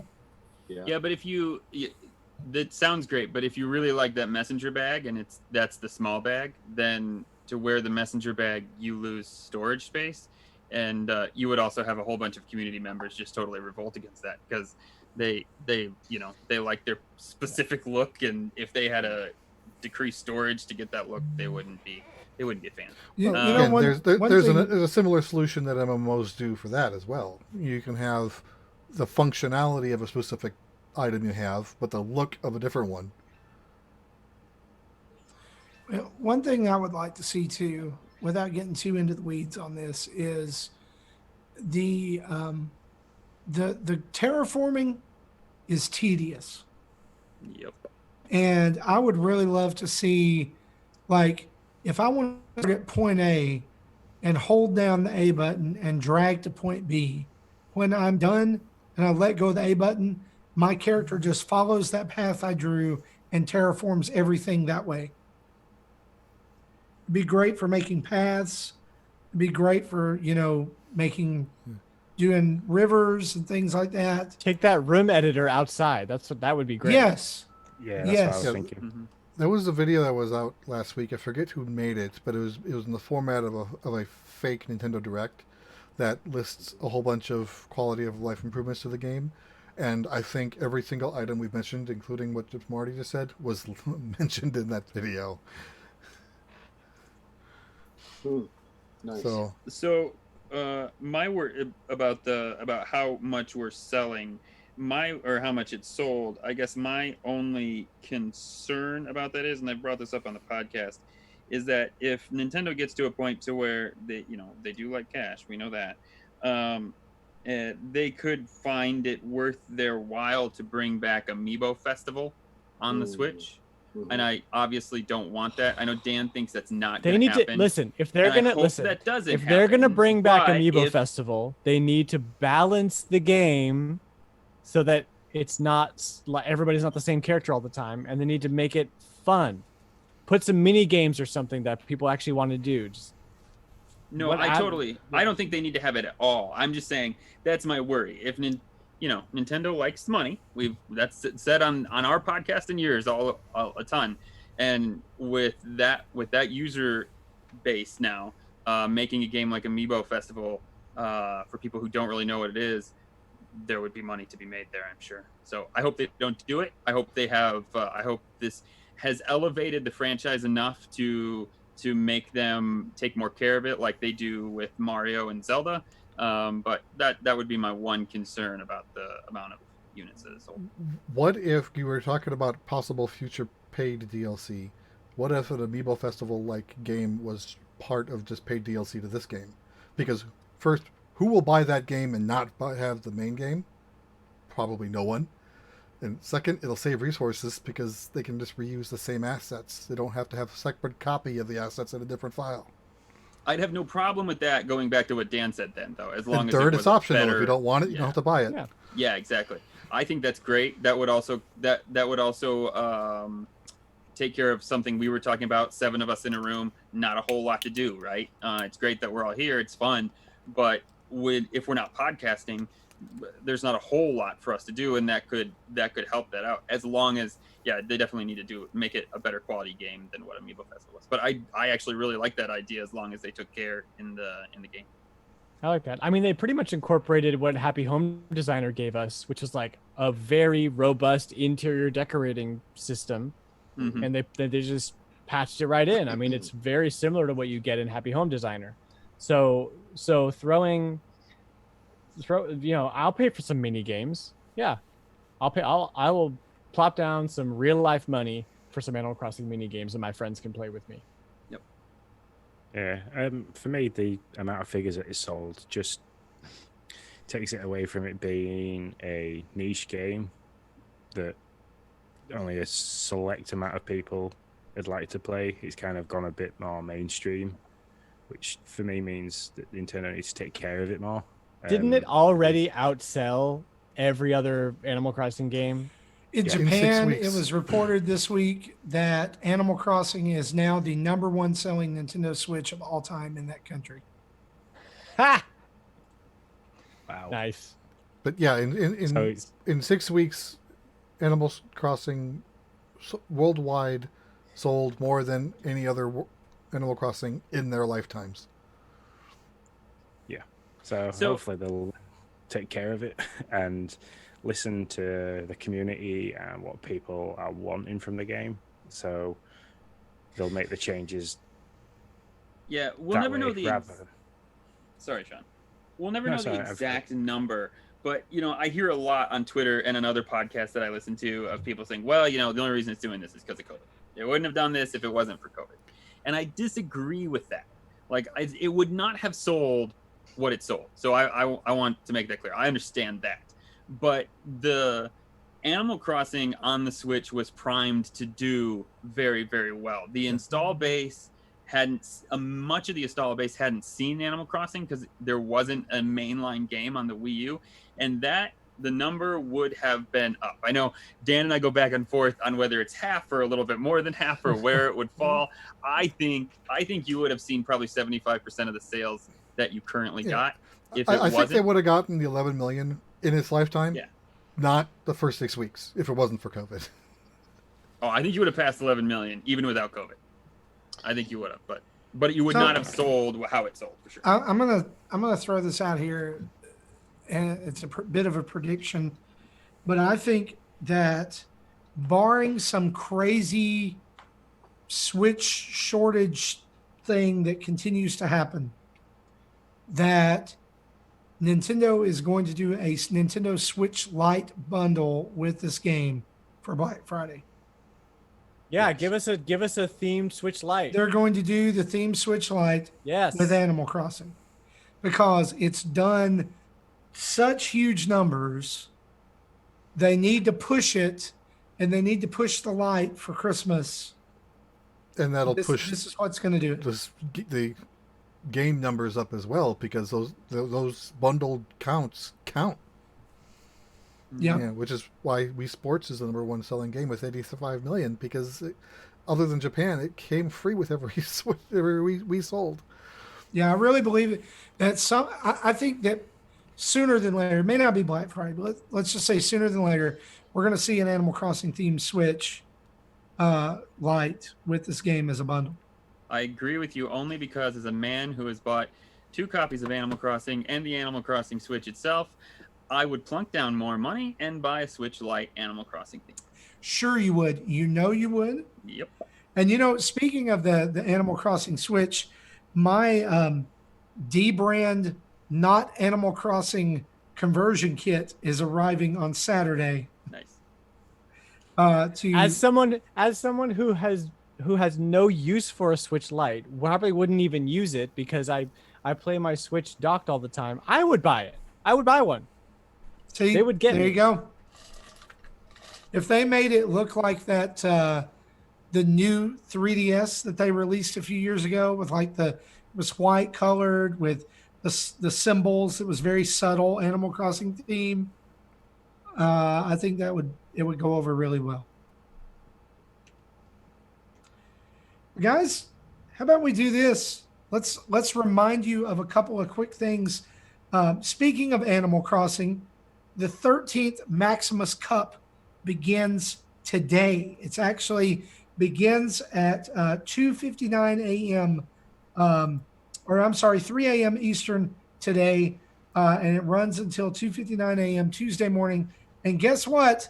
It's Animal Crossing themed, and it's actually a really well done theme this time. I thought that I honestly, and this is just my thoughts.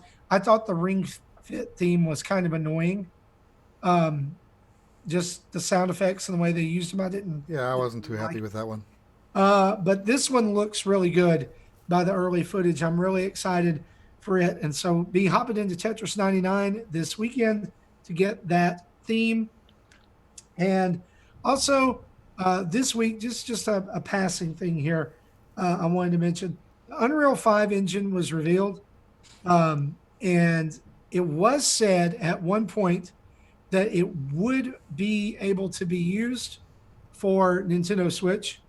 What that means and how far that looks and how far that goes, I don't know, because it is pushing more toward Well, did they next specifically generation say? consoles. Because everything I've heard, I thought they did. I thought I read something. all of the that they marketing did. materials says supports current and next gen systems. And then the article on the Unreal website that has tags, they say Xbox Series X, they say PlayStation 5, nothing Nintendo. So What is it? Unreal's the doing Jeff what they Keighley- did with Unreal 3 and the Wii U and pretending it doesn't exist. The Jeff that's- Keighley interview, they didn't call out the Switch. It almost seems like they were avoiding it, but Right? they did say the same thing with current generation, next generation, and was it Tim Sweeney mentioned specifically that the reason why it would work on current gen all the way to next gen is because they're going to have elements in it that will be able to do the things that we've seen now, where you can turn down certain things, so it would work on a current generation console or device, and then turn it all the way up. Well, even Unreal 4 those- has a gap for the between what next you can do on a Switch generations. versus what you can do on a PlayStation 4. And I understand that. I'm not arguing that. And I'm not upset at that. But because they're already, Unreal 4 already has the gap, 5 is just going to increase the gap more, if it's even supported at all, which again, they haven't said either way. If it's not going to be Right. supported, say so, and I'm fine, and I'll shut up. But tell us something about that. Don't just pretend Nintendo doesn't exist.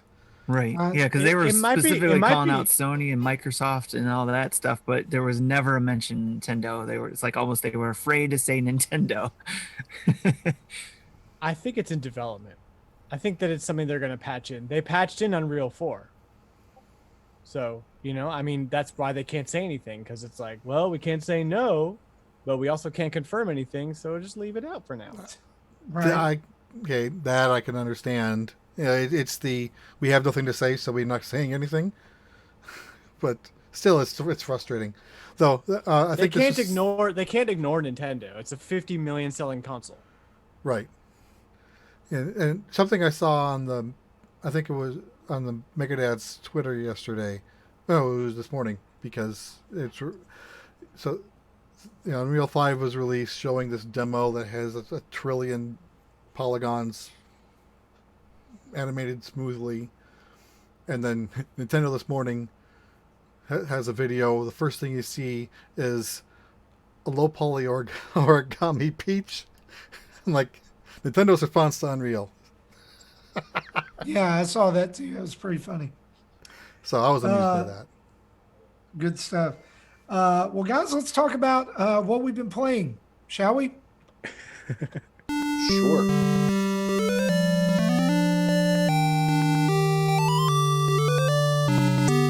So, Sean and Nick and Dan, it is Nintendo Dad's tradition to let our guests go first. Although I'm not really sure this time if you're our guests or we're your guests. It's kind of confusing. But we'll start with you. How about that? So, you guys, what have you been playing? Take it, Dan. I'll take it. Well, since it's Thursday, Marty, I think we're your guests. That's what I'm gonna go by the day of the week, because that's the only real way to tell. So if if you're listening to the audio version, you can't see me, but behind me is the construction that I'm doing in my garage, which is where I would come to play my video games. And so I haven't really been playing all that much besides Animal Crossing, and you already heard me talk about that at length. So that's really, that's it for me. I'll let you guys keep it short this evening and not blabble on anymore. Yeah, I'm the same. Obviously, a lot of Animal Crossing, which we've covered. The other thing I've been playing, and it's not on the Nintendo, it's been on the Xbox with a couple of my friends, is Human Fall Flat. I don't know if you've seen that, but that's become quite a hilarious little game to play. Yeah, my son has it on the Switch and he loves My it. son has it too. Yep. So, but yeah, it was one of them that I didn't know if I was going to enjoy it, and because I've got the Game Pass on the Xbox, I got it on there. But knowing that I can get it on the Switch, I'd probably pay for it because I think it'd be quite a cool multiplayer, sat down together kind of game with the wife or with the daughter. But yeah, that's basically it. Between homeschooling, Animal Crossing, and going to work for all of 20 minutes to get sent home because of social distancing, I've not really been playing it right a lot. So I've been playing a lot of Animal Crossing, a lot. But I also have been playing something else, which I believe, and Justin, maybe you can help me. Can I speak about the other thing? I believe I can. Yes, you can. Yep. Okay, I thought I could. I have put a few hours into Munch's Odyssey, which will make somebody here happy to know. And we will have a let's play that up probably pretty soon because it's in the box, just so you know. That is like it's based in an Oddworld environment, which I did I reviewed Stranger's Wrath about 3 months ago, and that game has one of the best story plot twists at the end it's probably like in the top 5 of story plot twists at the very end. Great game. This one, on the other hand, this is a 2001 port it released with the OG Xbox as an exclusive so it's definitely an older game. And it shows it. It kind of reminds me of like a Pikmin set in a dingier, more dirty, less colorful environment, where these guys follow you around and you need them to solve environmental puzzles, and that's great. And it's fun in parts, but its age it's difficult to play at times. And then also when you get to the price point of on a sale price of $20. When you find out that you can pick it up on iOS or Android for $3, that makes it a little tough to swallow, quite frankly. Yeah. But there is a let's play of it, and so there's a let's play on there, and you'll get a feel for it coming up probably either tomorrow or the next day. Well, it is tomorrow, so today or tomorrow of that game. And so those are my 2 games. And I want to take a quick pause here. And I know, obviously, Nick, we kind of jabbed some barbs at each other for that as well. I do want to say this publicly as well, just so people get some credit here. Nick, when the PR team actually reached out to me about Odyssey, they specifically referenced your review during the PR reference. And they said, we really enjoyed the work that you did. And we thought you did such a great job. We want to make sure that you have a copy of this to cover again for the new one. So kudos to you, sir. I know you guys... There's a huge, there's a community. No of you pressure, guys. Nick. Yeah, there's a. Well, no, I don't mean to be doing that, but what I'm saying is there's a group of content creators that do work for us to put these, get these codes, get these reviews, these let's plays, these games out. And sometimes you guys don't see the credit that I see on the backside of it from PR companies. But I just want to make sure that you publicly were aware of that, and just kudos to you and all the other content creators who literally I send like a list of 5 codes or 5 trailers, and I'm like, which one would you like? And you guys, are squeezing it in between everything else. So thank you so much for that. Appreciate it. Awesome. Marty, what are you playing? Well, here's the deal. I had to, I don't know why I did this, but I guess it was because my son, he'll get my Switch and he'll go back and he'll play games that I haven't played in a while. And so I noticed in doing that he had triggered a few updates on games. So I thought, you know what I'll do? I'll go through and I'll see all the games that I need updates for. And as I did that, at one time I had 51 games on my Switch that needed an update. And, to add an addendum to what we were talking about earlier with online services, if there was just a way that I could get an online notification that a game had an update, that would be fantastic. because there were some games that I had no clue had updated, and because I hadn't played them in months, and it was very piddly small little updates. But why can we not get that? Or just update automatically when you connect to Wi-Fi. Right. Don't wait for me to launch the game. By that time, I'm in the I want to play this game mode. I don't want to wait. Yeah, I think if it's a recently played game, it will auto update. Yeah, but like what I said a few weeks ago when I had Picross S4, it didn't see that I had an SNS2 save state because they weren't up to date. I had to update them and then launch it to update the version of the save file. Then S4 saw them. Yeah. It's really frustrating, and I think I jumped on this with you on Discord when like I don't play Overcooked all that awesome, but I'm like, oh guys, you got to see this game. It's great. Let's sit down and okay, all right, well let's sit here and watch this for a little bit. But this game is fun. Just let's wait. Yep. So yeah, that's Yeah. So in doing all that, I ended up falling down a rabbit hole of playing 2 games that I have not picked up in a while. One of them, it won't surprise you, and one of them you'll be very surprised about. The first one is Pixel Lines DX, which is a game that Jesse and I have enjoyed in the past. It's not a Picross game. It is a puzzle game, though, where you snake a line so many spaces in a design so that it fills in parts of a puzzle. And if you do it correctly and you do all of the you go like there's a circle that says 12 and a circle that says 12. And you got to figure out how to bend that line to make it fill in the right part of the puzzle so everything else fits. I never did finish that game. Well, I finished the story, and now I'm working on the puzzle mode. And it's been great because for me, it's one of those games I can drop into and drop out of really quickly, and it makes it's calming to me. The other game that I have fallen back into and that I cannot stop playing right now is Enter the Gungeon. I can't stop playing Enter the Gungeon. I'm still finding new guns. I'm still unlocking new buffs. I'm still the other day I got farther than I ever have, had brand new loadouts and all kinds of stuff. And it was awesome.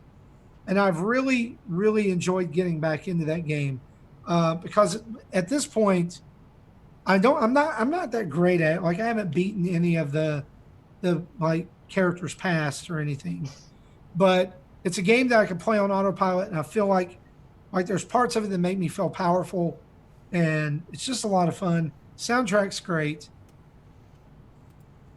Again, I'm saying all this because if you don't have Enter the Gungeon, what the crap, man?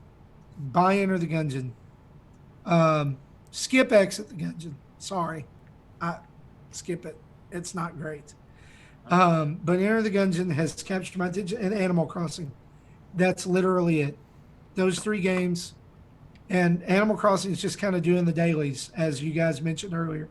Trying to get in, get the Nook Miles, fish a little bit, see what's in the shop. Hopefully I can sell my turnips. There you go. Low impact gaming for me this week. Justin, what are you playing? I've got 2 games that I can talk about briefly. Yes. The first one is I've been playing Cannibal Cuisine. Now, this comes out next week. We'll put up a Let's Play of it. But it is, again, Nick, if you're a fan of Overcooked, you might want to check this one out. Cannibal Cuisine. Same kind of premise, but as opposed to hey, we're cooking up a meal and a taco and serving it. You are islanders, and tourists show up on your island, and all of the food that you cook requires meat. So you cannibalize the tourists, and you have to take that meat and cook that meat and give it to the god, which is kind of very interesting and grim, but then there's puddles of blood everywhere. So maybe not great for families. I play with my 9 and 11-year-old, and we had it, as you do, you delegate. I'm like, okay, I'm going to run the food. Again, we're using our mindset of how we cooperatively work on a game.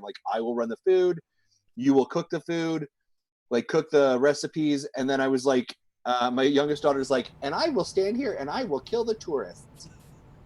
And I was like, With that right. description, I would have expected it to be rated M, but it's a T. It's a T, and check it out on the eShop, and like It's you, just very have art this, styley animated.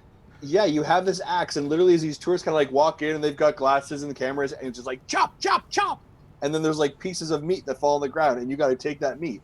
And then what's also happening is like as you're fighting the tourists are fighting you, so you could lose some of your life, and then You know what this you reminds need to me of? refill your life, and the best way to heal your life is to eat the tourists. So now you're eating their meat and you're refilling it. And then the other part is that you get these boosts and abilities. So like one, like you can change, you can adapt and change your abilities. So like one of them is like you run super fast. The other one is like you blow fire. So there's this kind of like customization that you can do at the levels. So there's a lot of like kind of teamwork and collaboration and strategizing. Again, if you're an Overcooked fan, and I know last week I came with you guys with Moving Out, which I also believe is absolutely fantastic. But again, if you're into couch co-op chaos, whatever you want to call it, Moving Out is definitely the first one I'd recommend. But then check out this one. Check out Cannibal Cuisine, and it may interest you. The other game that I've been playing, coming to Switch next week, but is out on iOS and other platforms currently, is What the Golf? And it is a golf game that is not a golf game, and it is absolute chaos and fun. And we're going to put a Let's Play up as well. But you should definitely check this out. In this version, the Nintendo Switch version, they have actually added 2-player support, local couch support, and so I think it's a lot of fun. I've been playing it and having a blast with it, and I think you should definitely check it out. We're gonna have more coverage next week on What the Golf, and as a matter of fact, we've actually got an exclusive interview coming out, or an interview coming out early next week, where I sat down with a member of the team to talk about the development of What the Golf as well, and talk about their time working with Nintendo and their develop and design kind of methodology they go through. So it's a really fascinating opportunity as well. So that again, game is What the Golf. It's coming out next week on Thursday, currently available on iOS and those other things, but hit the Nintendo Switch with local co-op, couch play, couch chaos, and it's going to be a lot of fun to play with the kids as well. So I'd recommend 2 games for you to check out. Timothy, what you been playing? Oh, sorry. I'm running around here with the guys, in the studio. Yeah, I was doing that before I got stopped. So after our show last week, Justin was like, "Hey, you finished up a round of games. Here, have another one." So I got to do Kingdom Two Crowns. Monster here. No, it was pretty cool. So I got to play Kingdom Two Crowns, which is got a video up on that. I did a stream and then took some of the couple of the highlights from that and put it in on YouTube, so you guys can watch that there. It's basically a what do they call that? A strategy. It's a strategy game. It uses resource management type game where you and it's 2D too. It's not like StarCraft or Age of Empires type of thing, but it's resource management like those games, where you can go in and start building up your castle walls to protect the kingdom you're trying to build. You throw some money at some peasants to make them followers and stuff, and then they turn them into archers or builders or whatever. So it's intriguing, and the reason why we got this game, because actually it's been out for a while, but recently they launched a DLC linked to what is it? Dead Cell. No, Bloodstained. Bloodstained, yes. I'm looking right at it and I can't even read the doggone box. Bloodstained, yeah. So it's linked to that. They actually had DLC where you can use some of the monarchs from that game to start your line of your kingdom line, essentially, which was really cool. And I didn't get to that far into the video or in my Let's Play, but where I used one of those characters. I just used the character that the game comes with, but if I hadn't gotten this code, I wouldn't have known of this type of game. And I used to play those resource management type games like StarCraft and Age of Empires and all that kind of stuff back in the day on my PC, but I missed those type of things. And this is pretty simple, and there's still some strategy though behind it that I'm learning more and more as I play it. So it's pretty cool. But so after I was done playing that, I went back to playing some Fortnite with my kid. but not as much as before with the 100 levels or any of that. It was just mainly just goofing around there. I went back to playing Asphalt 9, the racing game. I again, I can't speak highly enough of it. It's really fun racing game. But I will warn anybody, it is a free to play game, which if you're anybody who plays free to play games and you get into that type of stuff and you want to buy those decks or whatever, beware of that you will spend some money in this game if you're into it. Also catching up on Castlevania Collection, which I'll talk about more tomorrow night on the dinner table show, which we'll be recording tomorrow night. Got some guests coming over on that. That's going to be covered. We're going to cover the retro rewind we've been playing for the last month, which is Super Castlevania 4, which is I've been playing, and I have made it to Dracula, and that's all I'm about to say right now, because the rest of it will be on that show. Animal Crossing, of course, but I did also download Blades, Elder Scrolls Blades. That's free to play, right? Yeah, it is free to play, but I actually bought the starter pack. I had some coins sitting around. I figured I would put towards it, so it cost me less than $10 to altogether to get the starter pack. And I actually started fresh because I actually did play this on my mobile phone for when they first announced it, brought it out there. But I just started fresh playing on the Switch, and so far it's a simplified Skyrim essentially, and which is cool. Which game is this again? I missed it. Elder Scrolls? No, Blades. Okay. Yeah, Elder Scrolls Blades. So it's so far I've only got about an hour or two into it. Controls been fine, pretty cool, and it even has the ability to do it. It looks like waving it around or whatever. So Waggle. Yeah, doing the waggle thing. So, but I've been playing it, handheld mode. So it's been a lot of fun, and I'll probably have more to talk about that next week as I play around with that some more. Awesome, thanks, Tim. That's what I've been playing. Jesse, and actually, sorry, just before we go to Jesse, hey, Nick Metzger, there's a question in our chat from on the Twitch side, which says, where can I get the Nintendo Dads or Dad Crossing t-shirt design? Would you be able to, you guys have that's a design that we can kind of tweet out, correct? Yeah, so it all is different stuff, but the t-shirts behind us, those are all stuff that I've created, so I can give you my creator code to get. Maybe we can tweet that out or something. Okay, that's a good Drew statement right there. Is tweet that out. Okay, perfect. Yeah, because I think there's definitely interest in the t-shirts you guys have built, and then also any other t-shirts, digital ones. So it looks like there's some people who are interested in it as well. That's great.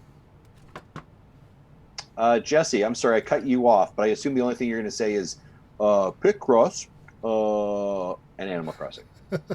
Well, I did. I can talk. So I finished up Arcade Spirits. I finished the one route that I started 2 weeks ago, and then I played through a second time picking a different route. The thing I liked about this is, in addition to just picking out which person you want to spend more time with, you also pick a personality trait, and based on your answers, one of 4 or 5 different traits can go up, and certain characters like certain traits more. So like the first one, I kind of picked like the nerdy girl next door, so I had a kind personality. The second time through, I picked one who was more like the hardcore gamer, who was really loudmouth, direct. So I went with a gutsy, direct type of personality that kind of mirrored hers. And when you get to the end game, while the story still plays out the same either way, because I had a different personality type the second time through, the path I got to get to the end was a little bit different. So again, to do that with all the characters in the game and all the different personality types, there's several ways to go and different combinations to go to get some extra play if you're interested in trying to unlock all the endings. I think after the two times through, I think I'm pretty much done with it. I did try Super Mash, thanks to what Marty said last week. I got to a point when I was trying to make a long adventure game to fill one of the tasks. So I said, and I've always done, like if merge the same genre twice, and I haven't had a problem with it. But the first time I tried that and say I wanted a long game, it sat there for 10 minutes crunching away, and I finally said abandon. Yeah, hard. So I don't know if it's soft locked or if it actually was thinking that long on whatever it was trying to think on. But since then I haven't gone back. See, I've never had that happen at all, so I have no clue what happened there. I'm going with soft lock. That's likely. Okay, and then I did, as you said, I did play more of Picross S4. As I've been playing the last puzzle in each category, I've been recording myself and putting these up as videos, one per day on my individual channel. I think the last video currently scheduled will go up to Friday night, and I still have 3 puzzles to go. So if I get around to recording those, at least one of them tomorrow, to queue that up. So once I get the 3 puzzles left, then I'll 100% that game. And then I talked about Animal Crossing already. And then I already have, I bought one game that came out today, and then a game that comes out tomorrow I pre-purchased. It was like 69 cents. I'll probably play those this weekend, and I'll talk about them next week. Great. Awesome. Well, guys, that has been episode 280 of Nintendo Dads. We want to say a huge thanks to the Dad Crossing guys, Dan Caparello, Sean Abbott, and Nick Metzger for joining us on the show tonight and allowing us to use this beautiful podcast studio in the basement of one of their houses. As all good podcast studios are. Guys, why don't you tell us, for all of our listeners, where they can find you, when your next show is going to come out, how they can interact with you, all that good stuff. Yeah, you can find us. Everything is NDAD Crossing. You can find us on Twitter. You can find us on Instagram. We also have a YouTube channel. And our next podcast is Wednesday. So we're really excited. And I just want to say thank you to you guys. I mean, it was a few years ago that I started as a patron, just for me personally. And to be here is just an awesome dream come true. And it's just a lot of fun to podcast with you guys. So thanks for the opportunity. And thanks for all you guys have done to make this community. Well, thank you guys. And I just love, and I've said this again at the top of the show when we talked about Patreon, I love the community that we all have been able to work on and build through this podcast and through the other shows that are springing up. Tim, why don't you tell us on that note about the dinner table, because it's coming up really soon. Yep. Tomorrow night we'll be recording, so a lot of the Patreons are invited to RSVP. I send it out, in Discord. I even sent it out on Facebook and Twitter, the link to our Patreon announcement that, hey, if you want to be on the dinner table show, it's basically a place for all our Patreons to come chat about topics that I bring up and center around dinner, essentially, the main dish, which is tomorrow's main dish is going to be about something that I can't remember at the top of my mind right now. But we'll be talking about it, and it's we have an appetizer, which is basically something brief, maybe a hot topic or something. We talk about the main dish, which is I remember now. It's basically where does gaming go from here now? Where, especially Nintendo, where does it go from here with the hybrid consoles, or Nintendo's hybrid console, and the cloud gaming and just things of that nature? Where do we go from here? So that's the main topic of it, or our main dish. And then we have the retro rewind, which we talk about, which is now becoming the appetizer. Essentially, we talk about that, if we've been playing, what we think about it. And then during the dessert portion, we talk about what the next game should be for the next 30 days to the next show. So that's what we'll be recording tomorrow night, and then hopefully get it out immediately after that over the weekend, so all the Awesome. listeners can listen. So, And your main dish about where does gaming go next is very relevant with this Unreal 5 news. And hopefully there'll maybe some more stuff you can dig up before that. But you guys hop over and listen to the dinner table. Be sure to check out Dad Crossing as well as Dad's After Dark. Again, thank you for hanging out here for episode 280. We want to say a huge thanks to our Patreon producers. That's Chris Mears, Dave Ernsberger, Sean Abbott, and Antonio Contronio. And we want to thank you guys for backing at that level. But also we want to let you know you can head over to our website. That's nintendodads.org to find all of our YouTube videos, tweets, podcast episodes, Patreon page, NDads merch, all kinds of great stuff. And we should see some brand new t-shirts coming up here very soon, as we're going to be winding down the 2020 t-shirt contest in the next little bit. You can email us at nintendodads@gmail.com. Call in and leave a voicemail at 929-25-NDADS. That's 929-256-3237. And we want to say a big thanks to OC Remix for the music used throughout the show, and remind you to download us and listen on your podcast app of choice. But please, please go in and hit us up with that 5-star review and some kind written words. It helps people find the show and get into the community a little bit better. So for me, for Tim, for Justin, for Jesse, for Nick, for Sean, for Dan, this has been episode 280 of Nintendo Dads. Y'all have a great time. Bye-bye. Happy birthday, Marty! happy birthday, Marty! Happy birthday!